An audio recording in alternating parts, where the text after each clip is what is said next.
Cancer, hi! Welcome to Mr. Queen PH at ito ang inyong monthly reading ngayong April 2024. This is a general reading. Just take what resonates. Watch your Sun, Moon, Rising, Venus for other messages. And thank you sa lahat ng mga sumusuporta dito sa ating channel. Just a reminder, gamitin nyo lang mga reading na to bilang gabay. Pa-follow, like na rin ang ating Facebook at TikTok. Lahat po yan, Mr. Queen PH.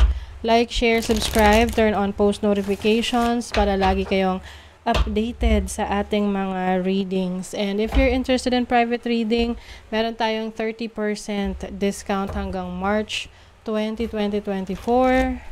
So, meron tayong link dyan sa description at sa pin comment kung gusto nyong magpabook.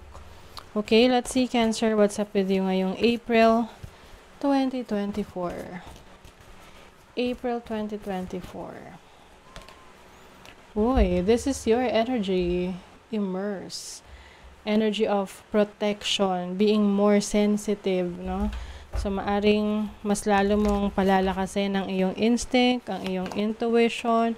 You also have the midheaven, which is your pinnacle. So, yung iba sa inyo, maaring isa sa magiging focus ninyo ngayong April ay ang inyong career, yung trabaho nyo. Meron kayong mga gustong ma-achieve ngayon sa trabaho, sa career, sa business. Especially if you are in the public eye, no? Yung tipong nasa social media ka. You also have the energy ng Virgo, which is about taking care of yourself, being more organized.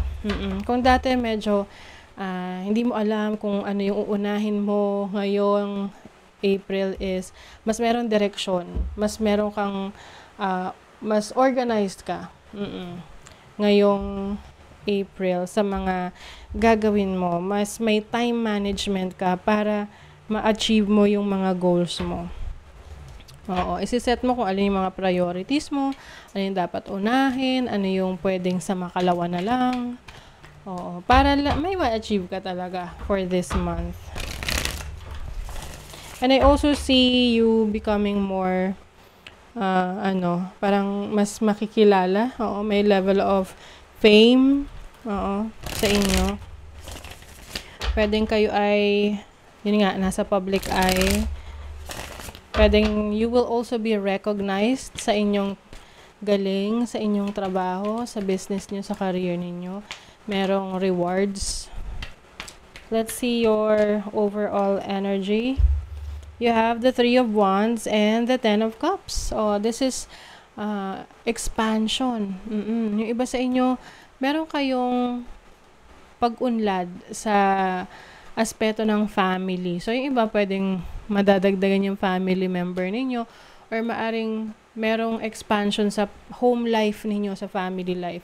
Pwedeng yung iba sa inyo, yung mga members ng family nyo may mga achievement and you feel na very successful yung inyong family because of the achievements na nakukuha ng bawat isa. Kahit na bata pa yan, no? Let's say marami siyang achievements sa school, or may trabaho, may mga recognition, may mga goals kayo na ma-achieve together as a family ngayong April.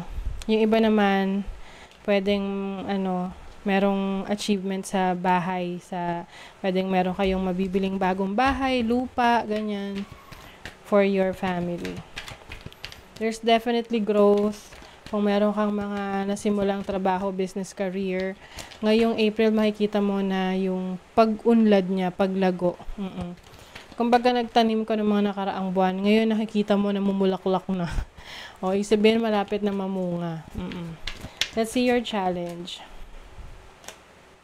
Page of Wands and the Emperor. O, meron kayong gustong i-explore ngayong April na medyo nag-aalangan kayo. Pwedeng niisip nyo na baka hindi pa ito yung tamang time para explore yan. Alam nyo, kailangan nyo lang talagang maging confident sa gusto nyo, sa sarili ninyo. kung kaya nyo.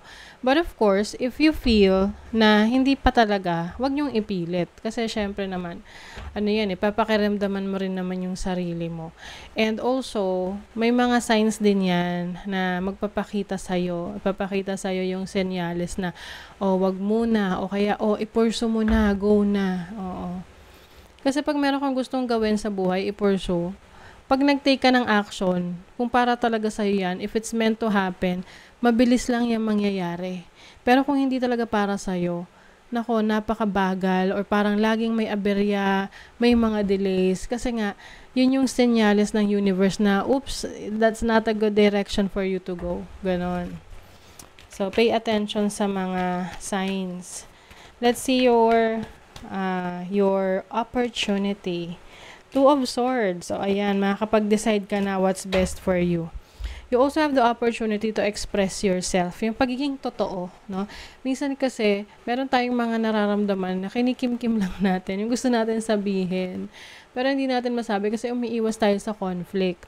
Kaya minsan akala nila okay lang tayo. Pero ang totoo pala, talagang kumukulo na yung, yung dugo mo dun sa taong yun. So, it's much better for you to be more open and to be more frank, no? Pagiging prangka or totoo sa person that you are dealing with para makaiwas sa misunderstanding. And also, meron din kayong opportunity to decide. Oo, makakapag-desisyon na kayo finally kung ano pa yung gagawin nyo, i-explore nyo ngayong April.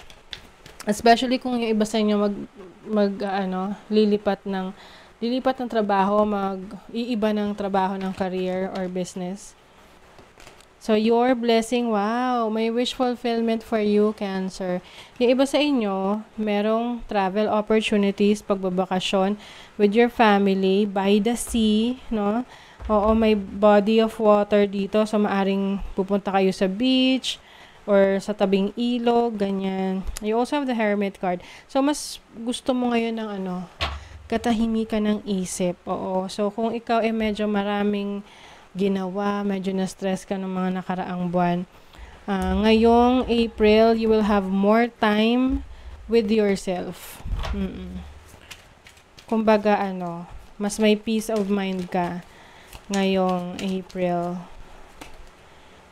You have many options. So, ang ganda niyan. Ibig sabihin, maraming possibilities. Very flexible ka ngayong April. May mga delays. So, ito yung maaring nabanggit ko sa inyo kanina na challenge ninyo na kung hindi para sa inyo, mararamdaman nyo yun kasi parang delayed or ang bagal, walang progress, stuck ka, ganon. Kasi hindi talaga para sa'yo. You also have, breaking free. Yes, you are breaking free. You are trying new things. Meron ka mga susubukang bago. I-explore. I feel like mas ka ngayon, energetic, mas youthful yung energy mo, no? You are also becoming more independent. Malakas ang loob. Let's see what else, Cancer. You have the first house, which is about yourself. You have Saturn in Taurus in the first house. Okay, yung iba sa inyo na medyo nagdadamot sa sarili ninyo, no? Kasi naisip nyo, hindi naman kailangan. Pero may mga bagay na kailangan nyo na talagang i-develop, i-improve sa sarili nyo. And yan yung isa sa magiging realization ninyo. Especially when it comes to your aesthetics, your physical appearance. You're going to be more taking care of yourself more. Oo. Ngayong April, i-reinvent mo yung sarili mo. Yung tipong may pride ka sa sarili mo na you are taking care of yourself. Inaalagaan mo yung sarili mo.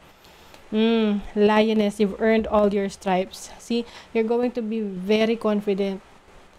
Wala ka nang pakialam kung ano yung opinion ng ibang tao sa'yo. Kasi masaya ka sa kung ano yung meron ka. Proud ka sa mga achievements mo. Surround yourself with love. Yes. So, yung mga taong hahayaan mong maging close sa'yo, makakasalamuha mo, ay mga taong pareho kayo ng mga interest, na alam mong supportive sa'yo, mga family members or friends na talagang meron kayong, kumbaga pareho yung inyong wavelength, you understand each other. Oo, kumbaga.